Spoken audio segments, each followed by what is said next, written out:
Ocasio no longer fights in the streets, but now he's using his past experiences to save the lives of children with the assistance of his boxing gloves and his Bible.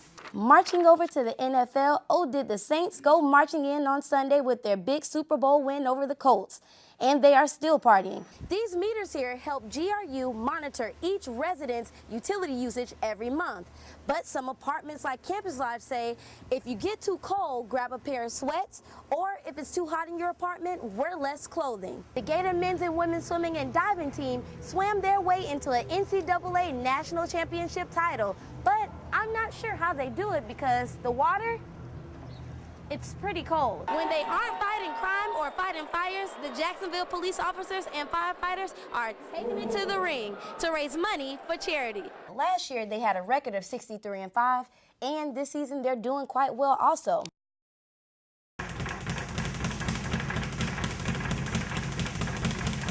About 18 years ago, Tito Ocasio was hanging with the wrong crowd.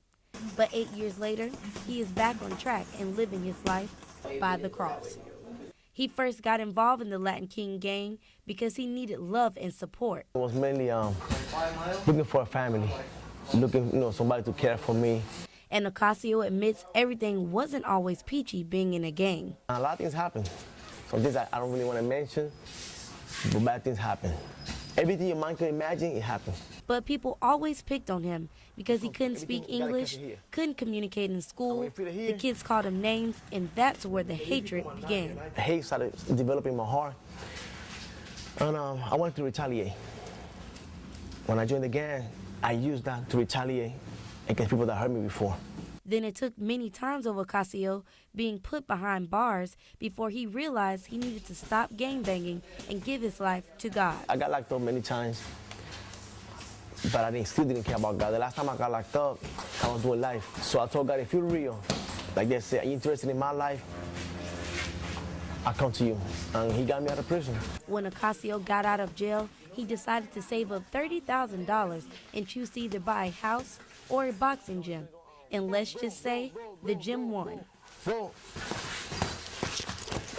And now Tito is making a difference, not only in his life, but kids' lives too.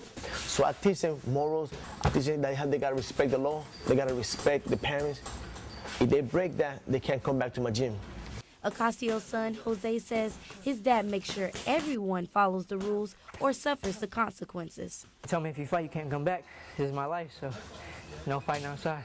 Jose says he has learned a valuable lesson from his dad. I learned how to walk away. He tells you that every day. If you get into a fight, you can't come back. Ocasio no longer fights in the streets, but now he's using his past experiences to save the lives of children with the assistance of his boxing gloves and his Bible.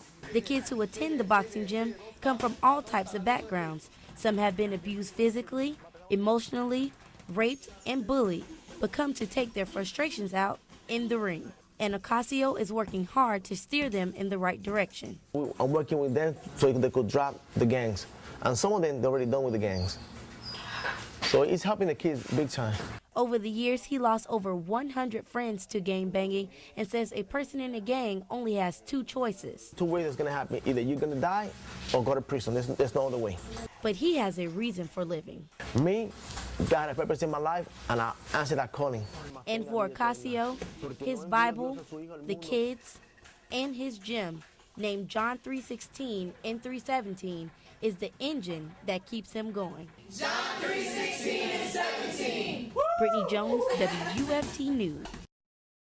The disease that every woman is afraid of getting, breast cancer. This is 45-year-old Victoria Diaz, who is suffering from breast cancer, which spread from her breast to her liver and brain.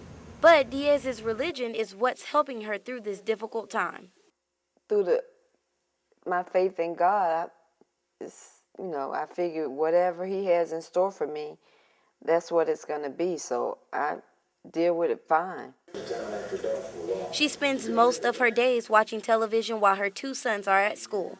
She believes that insurance companies who are not willing to pay for women to get a mammogram test can turn into a tragedy for them. A lot of people don't even have health insurance. So, that's just like a death warrant, signing a death warrant to me. Then there is 48-year-old Naomi Ford.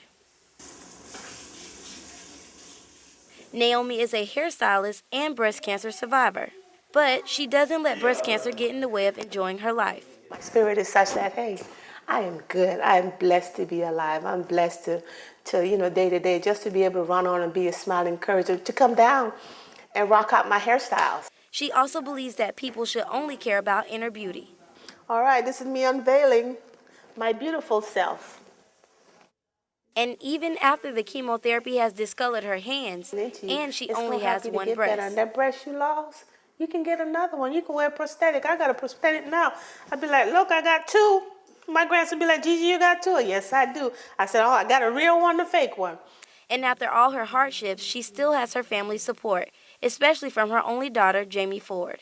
But her first week is nothing you really could do to get her to a comfortable place. It's just something you just have to wait for her to pass and go through. I think that's the hardest part for me with her cancer. Now, Rose Thomas is much older than the other two women. She is also a breast cancer survivor. I did not let cancer take control of me. I took control of it. Thomas's family has also been there for her. So I had my whole family with me, and that made it easier for me to go through because all of them, they were there. But one thing all of these women have in common is they all want to prevent breast cancer. I feel like you should talk to your doctor. If you have some concerns or some questions, you should talk to your doctor. They need to make sure they check themselves.